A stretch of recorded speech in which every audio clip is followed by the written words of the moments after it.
আসসালামু আলাইকুম রহমতুল্লাহ। আমাদের দেশে যতগুলো আলেম আমরা বানিয়েছি তার অর্ধেক যদি আমার মা বোনকে সেই এলেমের শিক্ষা দিতাম, দিনের শিক্ষা দিতাম, তাহলে দুর্নীতি 80% বাংলার জমিনে কমে যেত। কারণ মা হচ্ছে দুনিয়ার সব শ্রেষ্ঠ শিক্ষক, শ্রেষ্ঠ বিচারক। কারণ মার চেয়ে অন্য দুনিয়ার কেউ আপনার সন্তানকে কেউ ভালোবাসে না। যখন মাকে জান্নাত জাহান্নাম ইসলাম সম্বন্ধে পরিপূর্ণ জ্ঞান দেওয়া হতো, তাহলে তার সন্তানকে জাহান্নামে যাইতেছে এমন কোনো কাজ করতে দিত না। এই জন্য আমাদের মাকে মাকে পরিপূর্ণ যদি শিক্ষা দেওয়া হতো মায়ের কাছে, কারণ এই স্কুল কলেজে বাচ্চারা কতক্ষণ থাকে শিক্ষা প্রতিষ্ঠানে, বেশিরভাগ সময় কাটায় মায়ের কাছে। এই জন্য মাকে একজন আদর্শ মা বানাতে হলে কোরআন এবং সুন্নাহর বিকল্প নাই। এই কোরআন এবং সুন্নাহর জ্ঞান যদি আমাদের মা বোনদেরকে দেওয়া হতো, তাহলে অটোমেটিকলি 80% দুর্নীতি বাংলার জমিনে কমে যেত। এই জন্য মা বোনকে শিক্ষার জরুরি বেশি। এই জন্যে আমি শিক্ষা প্রতিষ্ঠান বানিয়েছি দারুত তাকওয়া নুরানি মাদ্রাসা। এটার মূল উদ্দেশ্য হচ্ছে একটা আদর্শ মা তৈরি করা। তাকে আমরা শিক্ষা দেব তার বিভিন্ন যে মানুষের যে বিভিন্ন স্তর থাকে।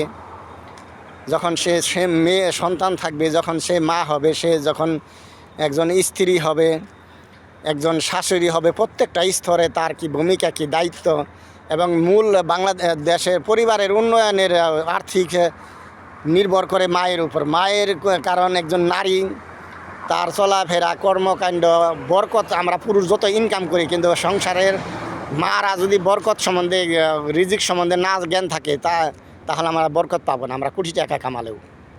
এই জন্যই আমাদের মা বোনদেরকে দিনই প্রত্যেকের ধর্মে যা আছে ধর্মের কিতাবের সাথে সাথে একজন মায়ের দায়িত্ব কর্তব্য কি, প্রত্যেকটা স্তর কীভাবে সফল হওয়া যায় সেগুলো আমাদের শিক্ষা দেওয়া দরকার। এই জন্যই আমার যে পরিকল্পনা, সেই পরিকল্পনা বাস্তবায়নে করার জন্য আমি মাদ্রাসা দিয়েছি। দুনিয়ার যে প্রান্ত থেকে আমার কথাগুলো শুনছেন, আপনারা দোয়া করবেন যেন আল্লাহ তাআলা আমার এই মাদ্রাসার শাখা প্রশাখা দুনিয়ার প্রত্যেকটা স্তরে ছড়িয়ে দিয়ে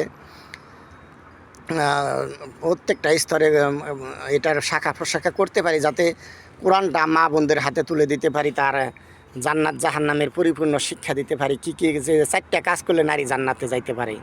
কিন্তু আফসোসের বিষয়, দীর্ঘদিন নারীরা দেশ চালাইছে, কিভাবে একটা নারী সফলভাবে সংসার করতে পারে, তার ধৈর্য সম্বন্ধে, তার দায়িত্ব কর্তব্যে, স্বামী স্ত্রীর সম্পর্ক, এগুলো কিন্তু শিক্ষা দেয় নাই। তা শিক্ষা দিয়েছে রাজনীতিতে নিয়ে। এখন দেখেন পতিতাবৃত্তি শিক্ষা দিয়েছে, কারণ রাজনীতিতে নিয়ে তাদের ব্যবহার করেছে তারা বিভিন্ন নেতারা। এটা কিন্তু মিডিয়া জগৎ খুললেই দেখা যায়। মহিলা কলেজেও তারা নিরাপদ নাই, সেখান থেকে নিয়ে নেতাদের হাতে তুলে দিয়েছে। তাহলে একজন নারী দেশ চালিয়ে নারী সম্বন্ধে, নারীর যে অধিকার, হক অধিকার, যে 4টা কাজ করতে বলেছে, সেই 4টা কাজের মধ্যে কিন্তু রাজনীতি নাই। আমরা মা বোনদেরকে চাকরি করা, আমি চাই যে বাংলাদেশে স্কুল কলেজ মহিলাদের আলাদা হোক, সেখানে নারীরা শিক্ষকতা করুক। কারণ সবচেয়ে নারী দেশের উন্নয়নের জন্য ভূমিকা রাখতে হবে। নারীদের সংসারে থেকে যে তাকে আদর্শ নারী বানিয়ে সংসারে থাকলে সে সবচেয়ে দেশের উন্নয়ন হবে। কেন সে সংসারে না থাকলে তার সন্তানগুলো আদর্শ মানুষ হবে না। কারণ গাইড করতে হবে মাকে। পিতা থাকে ইনকামের দান্দায়, বিভিন্ন দেশের বাইরে থাকে, বিভিন্ন কর্মকাণ্ড থাকে, মাতা সবসময় সংসারে থাকে। এই জন্যে মাকে আদর্শ মা বানিয়ে তাকে বেশিরভাগ সময় সংসারের মধ্যে দেখাশোনায় রাখতে হবে। সে একজন শ্রেষ্ঠ বিচারক হবে, কারণ সন্তানের মাঝে ভুলভ্রান্তি হবে, সেখানে তার কাছে এসে বিচার ন্যায় নীতি শিখবে। সে শিক্ষা ব্যবস্থা, সে চলাফেরা, ইনকাম সম্বন্ধে প্রত্যেকটা বিষয় সম্বন্ধে যেন মায়ের কাছ থেকে নেয়। এই জন্য আমাদের আদর্শ মা করতে হবে।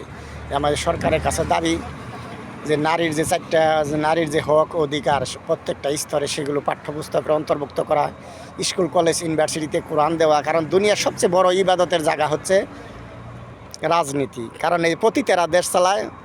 কোরআন যদি স্কুল কলেজ ইউনিভার্সিটিতে দিত, তাহলে একজন একটা হরফ পড়লে 10টা নাকি। আর আমি মাদ্রাসা দিয়ে 200-300 লোক পড়াইতে পারবো। আর নেতায় যদি স্কুল কলেজ ইউনিভার্সিটিতে কোরআন দেয়, তাহলে কোটি কোটি মানুষ কিয়ামত পর্যন্ত পড়বে। তাতে কি হইতো, তাই সে সোয়াব পাইতো। কিন্তু সে কি করছে, মহিলা রাজনীতিতে নিয়ে দিচ্ছে। আজান দিয়ে ফেলেছে, আজানের পরে কথা বলবো ইনশাল্লাহ। আসসালামু আলাইকুম।